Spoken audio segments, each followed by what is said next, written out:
Boa noite a todos. Hoje a gente vai continuar o capítulo 27 do Evangelho segundo o Espiritismo. O título é Pedi e Obtereis. E ele basicamente está falando para a gente algumas das características importantes da prece, da oração. Hoje a gente vai abordar o título, o tema dessa palestra é Ação da Prece e Transmissão do Pensamento. Então, basicamente, de tudo que a gente viu, por que rezar? E se a gente reza ou faz a prece, como acontece? Por que a mágica acontece, depois que a gente ora? É curioso porque há algumas tradições religiosas do mundo em que eles não rezam, eles não têm o hábito da prece, de pedir. E eles dizem que se há um Criador que sabe tudo, ele sabe o que a gente precisa, não há necessidade de manifestar. A visão que a gente vai trazer hoje aqui, ela é um pouco diferente dessa. E não é a prece só para ficar pedindo as coisas. Deus me deu um carro porque eu estou andando a pé, Deus me deu uma casa. Ela vai um pouco além disso tudo e que deve ser rememorado em função das palestras que a gente já viu aqui. Que a verdadeira experiência para essa vida não é ganho material, não é você morrer e deixar muito dinheiro para quem continuar vivo. É você ter a verdadeira riqueza, desenvolver virtudes. E basicamente essa é a função da prece, para acudir a gente nesse sentido. Bem, basicamente esse primeiro tópico que Kardec chama de ação da prece, então ele explica o porquê. E a prece, ela nada mais é que uma invocação. Invocação vem do latim invocare. Vocare é chamar e in seria algo que é para si. Então é você chamar, clamar para si. Tá? Por que a gente faz isso comumente? Essa foto vem para ilustrar essa ideia. Então está uma mulher olhando uma paisagem, aparentemente calma, a paisagem. E aquelas figurinhas, aqueles traços seriam ilustrando o pensamento dela. É seta para todo lado, é ponto de interrogação, ponto de exclamação, tem ideia surgindo, indo e vindo. E às vezes a gente não percebe o barulho que a nossa mente faz. E a prece é um dos poucos momentos em que a gente deve, como Jesus disse, aquietai e orai. A gente deve se aquietar. Não é à toa que a prece aqui no começo, a música já ajuda a entrar no clima, baixar um pouco a ideia do pensamento, fazer um pouco de silêncio, não é? Bem, mas o fato é que essa invocação, quando a gente faz uma prece, é no sentido de pedir inspiração. No sentido de que a gente seja capaz de, ao buscar o divino, através de uma oração, se conectar, se afinar com os pensamentos daquilo que é a entidade para a qual a gente reza ou para quem a gente acredita. Para que de alguma forma a gente perdido, como essa foto aparece para a moça, com os pensamentos a milhão, para que ela ao menos tenha um direcionamento.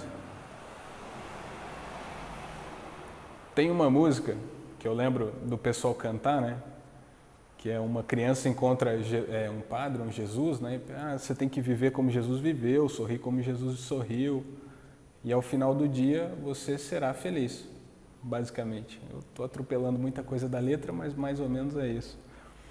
E a ideia é justamente essa aqui, que quando a gente faz uma oração e eleva o nosso pensamento àquilo que são os exemplos ou foi a personalidade de Jesus aqui na Terra, a ideia é que a gente esqueça todas essas voltas que o nosso pensamento dá e foque e tente perceber dentro daquilo que são as lições que a gente já aprendeu e absorveu, como Jesus agiria dentro das circunstâncias que eu tenho agora. O que assistir, o que ver na internet, rede social, Jesus não teve esse tipo de problema. Para ele foi bem mais tranquilo, E a gente, poxa, e agora? O que eu assisto? Será que isso que eu estou assistindo é bom para mim? O que Jesus faria? Já que não está escrito no Evangelho, aí um meio da gente obter a resposta é através da prece. De buscar essa inspiração naquilo que está no alto, no divino. Então seria a gente ser capaz de se sintonizar, de mudar a frequência, de elevar o pensamento. E é curioso, né? Não é à toa que as igrejas têm altares, aqui a gente não tem só o quadro de Jesus aqui, né? Mas a ideia de que quando a gente coloca uma entidade em uma imagem, né, uma representação de uma personalidade que foi um exemplo para a gente, ela sempre fica mais elevada, né?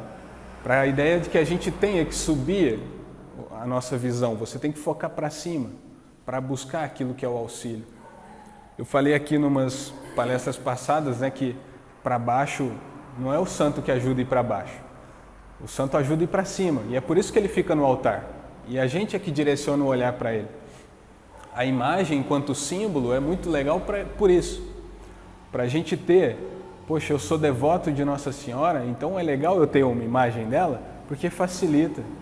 Quando eu olho, eu lembro daquilo que é o exemplo, e eu penso, poxa vida, o que ela faria, ou que tipo de lição, ou que tipo de ajuda, conselho ela me daria para a situação que eu estou agora.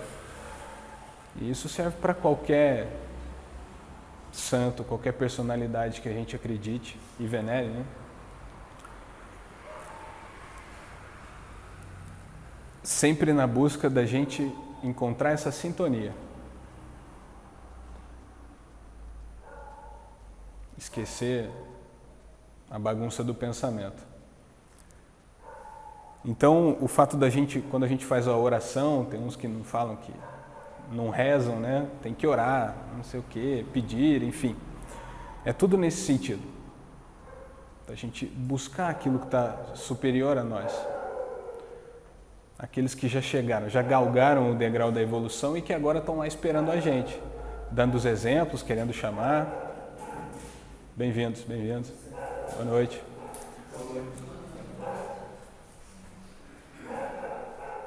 Curioso que dentro da doutrina, né, a gente aprende ou percebe que não há necessariamente uma ligação direta nossa com Deus no momento da prece. Ele ouve, mas não é Ele que te atende necessariamente, né? Muito provavelmente são espíritos que estão mais próximos da gente que agem como intermediários. Eles vão mediar essa relação. Você pede e tem um pessoal ali que está mais próximo, que está mais fácil para eles, e eles vão agir em nosso favor, né? Vão fazer a famosa intercessão. É muito comum em outras doutrinas o pessoal falar: Jesus me revelou tal coisa. É bem interessante, é legal isso. Só que dentro da doutrina, a interpretação que a gente tem é que talvez não seja diretamente Jesus que tenha se comunicado com a pessoa. Mas alguém, Jesus às vezes estava ocupado, e olha, vem cá, por favor, vai lá e avisa essa pessoa de tal e tal coisa que ela está precisando saber disso, ela está precisando de ajuda em tal sentido, né? Mas o fato é que todos ouvem, então todos sempre à disposição nossa. Bem, então basicamente a ação da prece é essa. O porquê da gente rezar, buscar inspiração. Assim como um filho, quando não sabe o que faz e tem o pai e a mãe perto, ele vai perguntar, porque o pai e a mãe certamente têm uma resposta para aquilo, ou a gente espera que tenham. Assim é com a gente. Quando as dúvidas não são muito desse mundo, mas são do outro, o ideal é a prece, para a gente buscar essa inspiração. E essa inspiração acontece, e aí Kardec explica para a gente a questão da transmissão do pensamento. Tá? Porque a prece nos liga a alguma dessas entidades através do pensamento e a resposta deles também vem através disso, né? Para isso é necessário, Kardec dá uma síntese, eu acho que no Livro dos Espíritos que ele explica com mais profundidade a questão do fluido universal. Que ele diz que é algo que está todo mundo imerso, o universo está imerso nesse fluido. E para a gente ter uma noção, uma analogia simples, é como o ar que está aqui, que está ligando todos nós estamos nessa sala respirando todos o mesmo ar, na atmosfera. E que vocês me ouvem basicamente porque o ar que sai dos meus pulmões, ele recebe uma vibração das minhas cordas vocais, né, atrelada com alguns músculos da língua, da mandíbula, e que aí já entra a magia de Deus, né, para conseguir fazer tudo isso. Mas o fato é que essas vibrações elas se propagam no ar onde a gente está e essas vibrações chegam ao tímpano de vocês, o tímpano vai vibrar pela diferença das vibrações que chega e uma série de ossinhos que a gente tem dentro do ouvido, eles vão interpretar isso e vai chegar para o cérebro E o cérebro codifica e a gente interpreta e entende. Ou eu espero que todos entendam o que eu estou querendo dizer. Basicamente é isso. E a prece vai funcionar de uma mesma forma, com um agravante. A minha voz ela tem um limite acústico, né? Tomara que o vizinho ali do lado não esteja ouvindo, que provavelmente ele não queria ouvir. Se ele quisesse, ele viria aqui essa noite. Já o pensamento, ele vai ao infinito. Não tem limite. Não sei se vocês já assistiram aquele filme do Gladiador. No comecinho, bem no comecinho do filme, o protagonista ele fala que as nossas ações ecoam pela eternidade. O problema é que ele esqueceu e faltou aprofundar as nossas ações, principalmente os nossos pensamentos que predispõem as ações. Ecoam pela eternidade. E que esses pensamentos, eles se propagam nesse fluido através de um impulso. Então, quando você reza pedindo a Jesus uma ajuda, um esclarecimento, Jesus, eu preciso de uma inspiração. Como o Célio fez hoje ali, fez a oração para a gente, a prece, isso busca e vai, de fato, a quem a gente direciona o pensamento, as pessoas que estão precisando, como foi direcionado aqui hoje. E isso as alcança.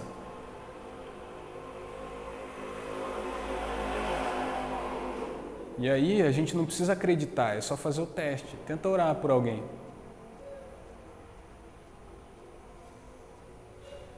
E aí vai perceber, né, que tem veracidade nisso tudo que a gente está dizendo. Afinal de contas, o Espiritismo banca, né? O lado científico, Kardec ainda fala de provar, de fazer, de experimentar. Bem, o fato é que quando esse pensamento alcança esse espírito a qual a gente faz a prece, cria-se o que ele chama de uma corrente fluídica, que liga os dois pensamentos. E é daí que vem a inspiração. Tem um livro de Amit Goswami, A Física da Alma, que ele fala ou relata um experimento que colocaram duas pessoas, uma de costas para a outra, em meditação, para que elas entrassem na mesma sintonia, para que elas criassem essa corrente fluídica que ele disse através do pensamento, elas estivessem sintonizadas. E para uma dessas pessoas, chegaram na frente com uma lanterna, ela estava com o olho fechado, mas um pouco de luminosidade passa ainda pela pálpebra. E com um encefalograma o pessoal percebeu que o cérebro processava aquele impulso luminoso que chegava. Curiosamente, a pessoa que não estava recebendo luz, mas que estava meditando junto e estava em sintonia com aquela outra, o cérebro reagia da mesma forma. Leva a acreditar que existe esse tal dessa corrente fluídica que une os pensamentos. O que é o grande problema? É que não une só quando a gente está fazendo oração, ou a grande solução. Depende do nosso direcionamento. Une a qualquer momento, quando você pensa em alguém. Por isso que é importante, quando você for pensar em outra pessoa, pensar coisa boa. Praga pega. Só que é maldição que o pessoal fala, né? Mas bendição pega também, e é até melhor. Então, quando você pensa em alguém, e não precisa ser necessariamente desencarnado, né? Pô, aquela pessoa, aí você já pensa e já começa a imaginar um monte de coisa ruim, né? E isso vai, liga, faz uma ligação entre a pessoa, as duas, com uma consequência nada positiva para ninguém, né? Então, fundamentalmente, ocorre essa sintonia dos pensamentos. Bem, eu retirei o que Kardec disse num dos parágrafos, porque eu achei interessante trazer hoje. E ele diz que a energia da corrente, essa corrente fluídica que é criada, guarda proporção com a do pensamento e a da vontade. E por isso que eu disse, quando você pensa em alguém, não precisa necessariamente ser uma prece. O fato de pensar, esse seu pensamento já busca essa pessoa. Aí a gente fala que se a orelha esquenta é que estão falando mal, né? Pede para morder o dedinho, morder a gola da blusa, para outra pessoa morder a língua, né? É brincadeira, né? Mas vai saber.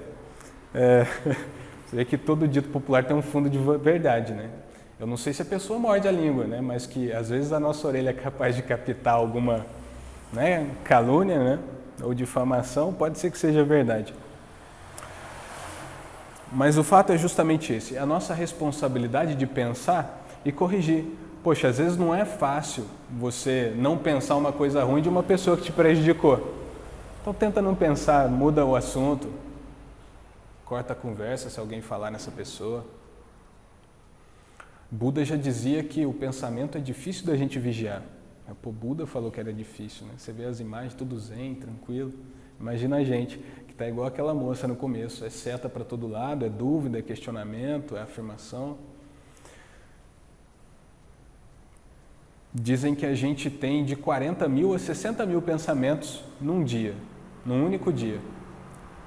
O grande segredo é que é sempre um por vez. Você não consegue pensar em duas coisas ao mesmo tempo. Aí é que está a nossa chance de salvação. É direcionar. É tomar o timão do barco e virar para onde você quer. Kardec continua. É assim que os espíritos se comunicam entre si, que nos transmitem suas inspirações, que relações se estabelecem à distância entre encarnados. Bem, então, de fato, ali ele explica que a gente recebe, então, essa inspiração dos espíritos através dessa corrente. Tá? E que os processos obsessivos se dão justamente por esse método também. Pensamento. Aí está o nosso irmão lá desencarnado que não esquece da gente, né? E fica ali segurando. E às vezes a gente não foi capaz ainda de dar o direcionamento correto para ele, né? De dar o exemplo. Porque se a gente muda, se a nossa vibração muda, se a gente passa a pensar coisas melhores, fica mais fácil para ele aprender.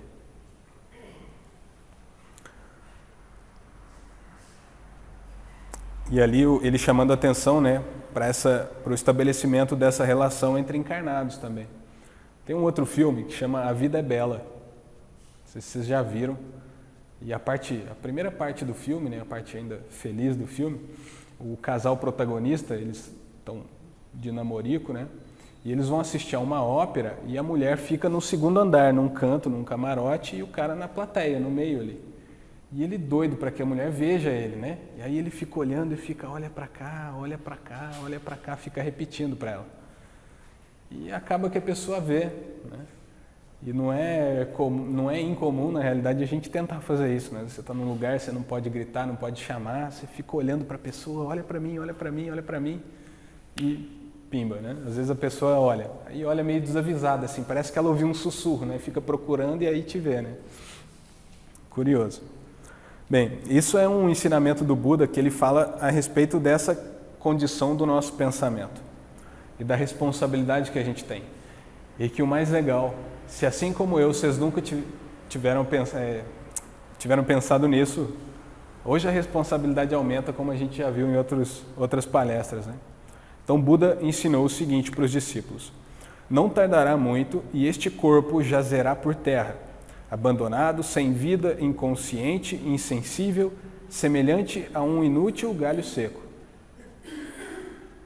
Mas não perecerão as consequências de seus pensamentos. Os bons engendrarão boas ações e os maus engendrarão más ações. Aí Buda já falava um pouco do karma, que é aquilo que a gente faz com que a gente tem possibilidade de ferramenta de fazer. Eu falei que, e assim, né, no filme do Gladiador, né, as nossas ações ecoam pela eternidade. Os nossos pensamentos, aquilo que a gente está pensando agora, nesse momento, vai ecoar pela eternidade. Alguém, em algum lugar, em algum momento, vai ser inspirado pelo pensamento que a gente está tendo agora. E aí, Buda completa, essa pessoa vai praticar o bem ou vai praticar o mal? Sendo inspirada por aquilo que a gente acaba de pensar. Isso é uma responsabilidade nossa.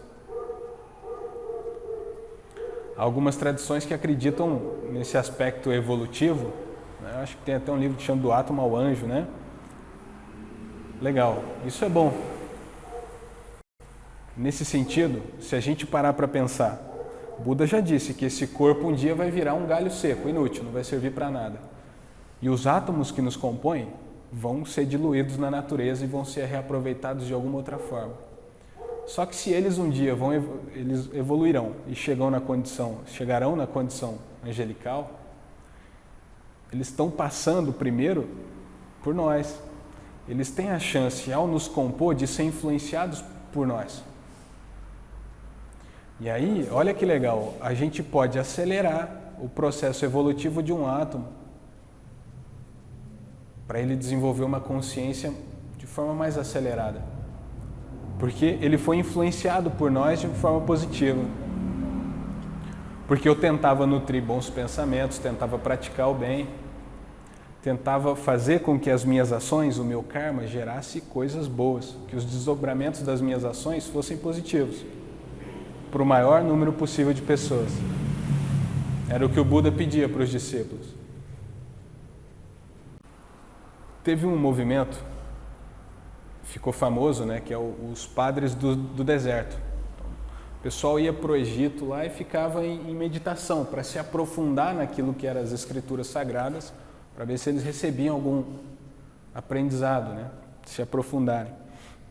Talvez o mais famoso foi Santo Antão do Deserto, vocês já ouviram falar dele. E aí eu pesquisando sobre Santo Antão, me aparece esse outro santo que eu nem fazia ideia de que existia, mas que a frase é fantástica. Ali está a figura dele, que é São Evrágio Pôntico, viveu no século IV mais ou menos. E ele falou, olha, retirem-se as tentações e ninguém será salvo. Retirem-se as tentações e ninguém será salvo. Raul Seixas falava que o homem é o exercício que faz. Nesse sentido, por que falar das tentações? Lembrando uma prece, talvez a mais famosa que a gente conheça, do Pai Nosso, Jesus não pede para que Deus nos livre das tentações, pede ajuda para que nós não caiamos na tentação. Ele já avisa que vai ter, ninguém está livre, nem ele esteve. Imagina nós, quem dirá? Ele pede para que nos livre do mal. E na minha humildíssima e modesta opinião, não é o mal de eu ser assassinado na rua porque alguém vai cometer o mal. É o mal de eu não assassinar ninguém. É o mal que eu possa praticar e que eu não pratique. É o mal que eu posso falar para alguém, mas que eu não fale porque eu não quero. E eu me controle. Por mais que na hora dê um pingo de vontade, eu ser capaz de me segurar. Isso eu acho que é o livra-me do mal do Pai Nosso. E com relação às tentações, a gente vai ter e tem a todo momento. A ideia da prece, voltando ao nosso tópico, é justamente a gente ter a capacidade e a força de resistir. Aristóteles falava que toda virtude, a virtude quer dizer, é um saber prático. A virtude só tem valor na prática, na vida real. A gente falou tanto da caridade aqui, tentando teorizar para a gente tentar entender, mas só vai ter valor se a gente praticar. Como é que eu posso saber se eu sou caridoso se eu não vou praticar a caridade? Quando eu tenho a chance de praticar, quando eu vejo que tem gente precisando de ajuda. Como é que eu vou saber se eu sou honesto? Se eu nunca caí na tentação da corrupção, se alguém nunca me ofereceu dinheiro para eu aliviar a barra ali, não, vamos fazer assim, dar um jeitinho e fica tudo certo. E é na hora que essas chances aparecem para a gente, que a gente tem o livre-arbítrio de escolher entre o sim e o não, escolher o bem e o mal, praticar ou não praticar, é que a gente tem o respaldo da prece, de buscar ajuda, força. Não me deixei cair em tentação. Me dá força para falar não para essa maleta de dinheiro, apesar de eu querer tanto essa maleta. Porque eu sei que é errado. Eu sei que vai prejudicar os outros. Então, fundamentalmente, a gente busca na prece força moral para resistir. São Evrágio já disse, sem tentação ninguém será salvo, então preparem-se. Estejam armados, né, para a guerra. Kardec pontua que se a gente analisar a natureza humana, a vida humana, e pegar tudo aquilo que acontece de mal com a gente e separar em 2 pontos, 2 potinhos diferentes. A gente vai ver que há coisas que acontecem que são inevitáveis, que iriam acontecer de qualquer jeito, independente daquilo que a gente fizesse, e há coisas que são evitáveis, que dependem único e exclusivamente da nossa atitude. Dizem que Deus, dizem não, né? Está carimbado no livro dos Espíritos que Deus é a inteligência suprema e a causa primária de todas as coisas. O problema é que aqui nessa vida, a gente é a causa primária de muitas também. É a gente é que dá o gatilho. E aí, na Grécia Antiga, eles elencavam isso de 2 formas. Eles chamavam de tragédia e de drama. As coisas trágicas e as dramáticas. E a tragédia é tudo aquilo que acontece e que é inevitável porque não depende da ação humana. Um terremoto, chuva, maremoto, tsunami. Isso foge do nosso controle. E não depende da nossa atitude, da nossa ação. E o drama, pelo contrário, depende única e exclusivamente daquilo que a gente faz. E aí, olha o que diz Kardec. Evidente que o homem é o autor da maior parte das suas aflições, às quais se pouparia, se sempre obrasse com sabedoria e prudência. Se na hora da tentação, que São Evrágio já falou que a gente ia encontrar e vai encontrar, se a gente souber agir com sabedoria e prudência, a gente vai se poupar de muito drama. Ah, mas eu não sei qual é a resposta. Prece, pede ajuda. Ajuda vem. E aí tem que estar atento aos sinais, né? Às vezes a gente fica esperando Deus falar e a gente ouvir alguma coisa no pé do ouvido, né?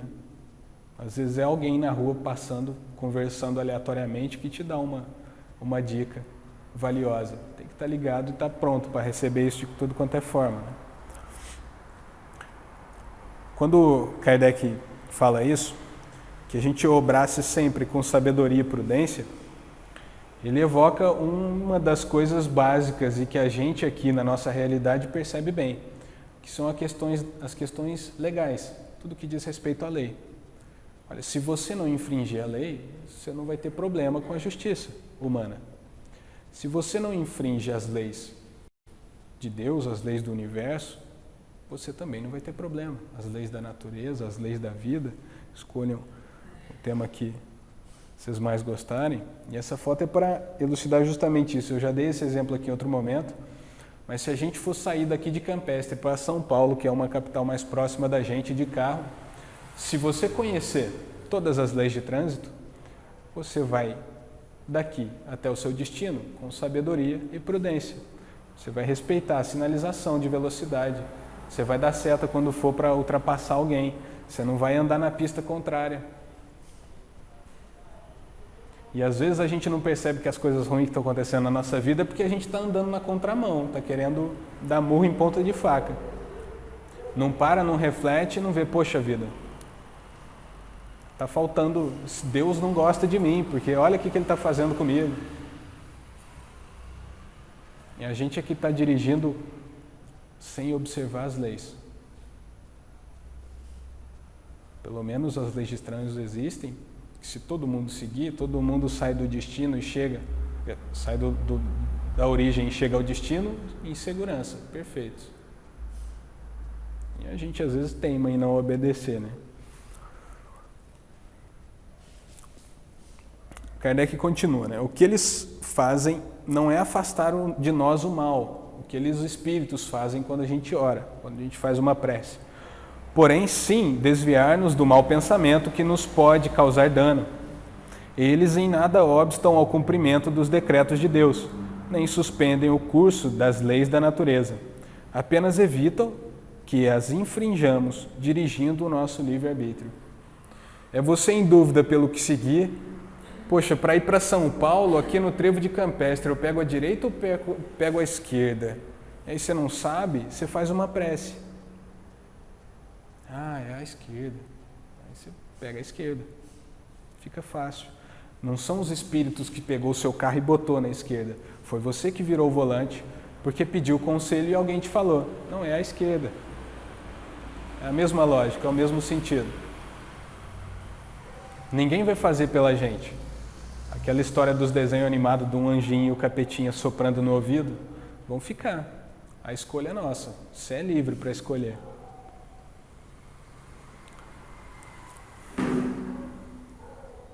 E aí, como eu disse no começo, né, é sempre um pensamento por vez. Quando a gente faz oração e a gente busca elevar o padrão vibratório dos nossos pensamentos, se afinar com aquilo que tem de mais elevado, não deixe espaço para pensamento fútil, para bestialidade.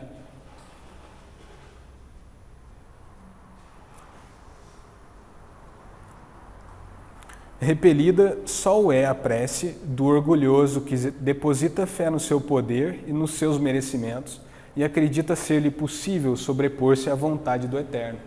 Então, como a gente viu semana passada na eficácia da prece, não é qualquer uma que é atendida. Há um asterisco aí. E aí o curioso é que como Deus está dentro da gente, a gente não consegue enganar o outro, a nós mesmos, Deus sempre vai saber a natureza, aquilo que está te movimentando a fazer essa prece. Complicado a beça, né? A prece em comum tem a ação mais poderosa quando todos os que oram se associam de coração a um mesmo pensamento e colimam o mesmo objetivo. Essa frase encerra a palestra de hoje e, fundamentalmente, serve para trazer a nossa atenção uma vez mais quando alguém se dispõe a fazer uma prece, para que a gente acompanhe ou faça o maior esforço possível para acompanhar aquilo que o outro está querendo dizer. Como disse, se a gente se sintonizar todos nós, esse poder, essa onda que vai se dissipar nesse fluido universal, ele vai ser ainda mais poderoso, vai alcançar ainda mais gente de uma forma ainda mais forte. Olha que legal, que poder que a gente tem para ajudar os outros. A gente não é tão incapaz quando a gente pensa. O seu Adir agora vai fazer uma prece no fim, então que a gente possa fazer esse exercício começando já. Tentar se sintonizar ao máximo. E o que é mais importante é nessas horas não achar que a prece de fulano ou ciclano é mais forte ou é mais fraca. Ah, é padre, eu não gosto de padre. Ah, eu não gosto de pastor. Ah, é centro de Umbanda, esse pessoal aí, isso aí é macumba, sai fora. Prece é prece. Depende do coração daquele que fala e do nosso coração. A gente tem que buscar a sintonia sempre pelo que é mais elevado, pelo que está no alto. Era isso. Muito obrigado, uma excelente noite a todos.